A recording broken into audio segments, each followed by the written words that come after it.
You know, over the course of my lifetime, there are so many things that I thought that I would never see before. After seeing George Bush's presidential run, I was able to watch the first black president inaugurated into office.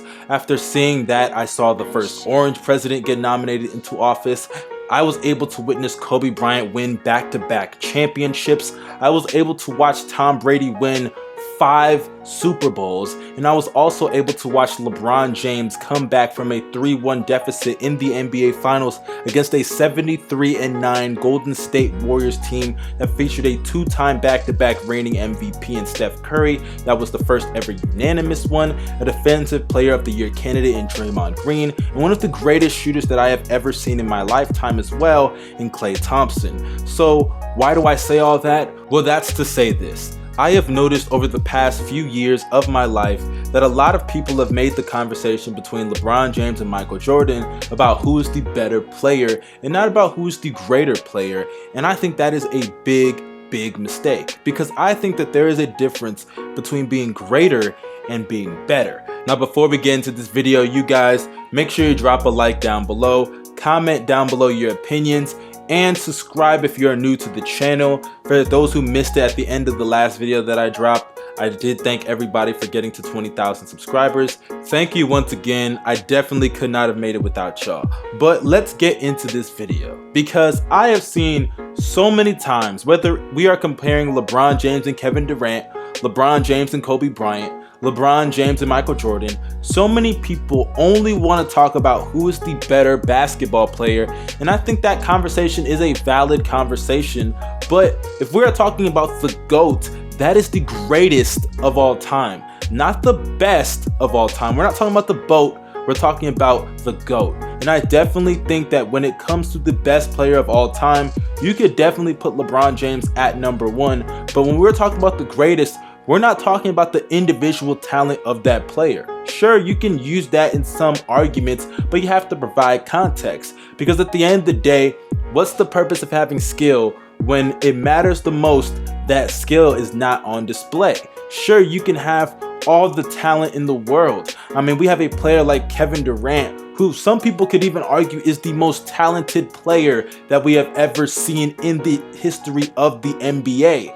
But still, you have to look at accomplishments, you have to look at numbers, you have to look at what they did when it mattered most, championship appearances, championships in general, MVPs, finals MVPs, if he was the best player on the championship team. You have to look at so many other factors of his game and of his career. But so many people are so quick to look at the fact that this person can pass better, this person can rebound better, this person can do this better and that better, plays defense better. But we fail to realize that legacies are not always about skill.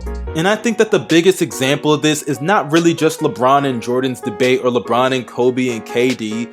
I definitely think that the biggest example of this is Bill Russell, because I see this numerous times when it comes to not only Bill Russell, but primarily the players that played in the 60s and even the 70s, that those players talent-wise are not at the level of players like LeBron or Steph or KD or even Jordan and Magic and IT.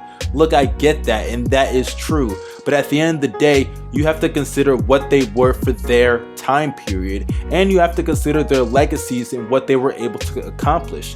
If winning 11 championships were so easy, numerous players would have done that. But Bill Russell was just that great of a player.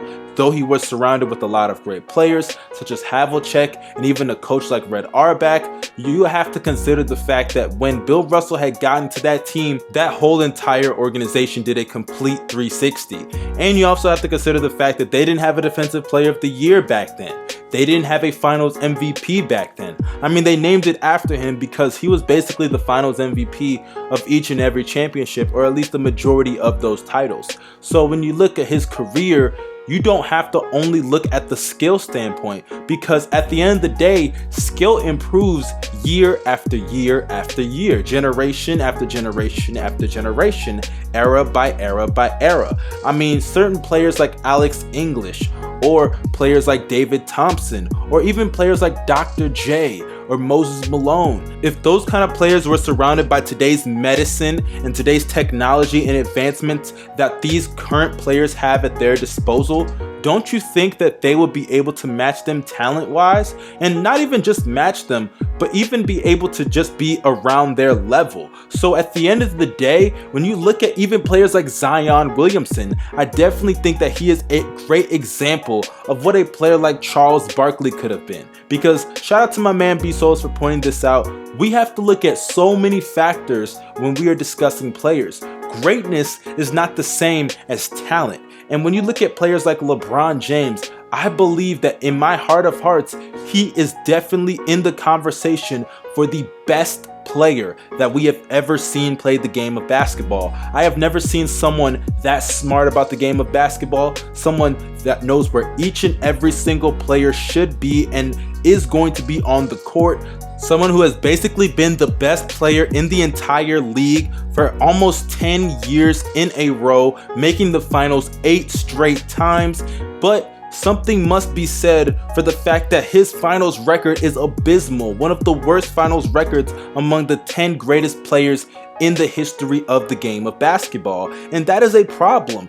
You can be so great for so long, but the fact that he only has 3 championships and 3 finals MVPs adds to his greatness. But when you look at someone like Michael Jordan, basically every single year that he was able to win a championship, like legit able to win a championship, he did it. And the times that he failed, Scottie Pippen was unable to play for Game 7, or he lost to the Magic when he came back out of retirement. And those things add or take away from one's legacy, and that attributes to greatness, not talent. I can understand if people say LeBron's the best basketball player that they've ever seen, and I can agree with that to a certain extent. But when we talk about greatness, there are multiple aspects of the game of basketball that we have to consider. Accomplishments, what you did in the playoffs, what you did in crunch time, what you do in the clutch, your defensive ability. Multiple aspects of the game of basketball come into play when you're talking about greatness. Skill is a part of it, but that's not the only thing. Let me end this video by saying this. Skill is great, but what you do with that skill matters the most. Y'all let me know in the comment section what y'all thought about this video. Also drop a like if you liked it. Comment down below your opinions.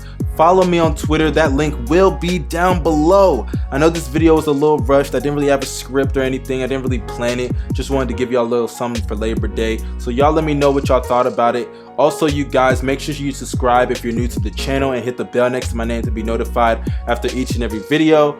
I'm out. Y'all stay blessed. Have a great day. Peace.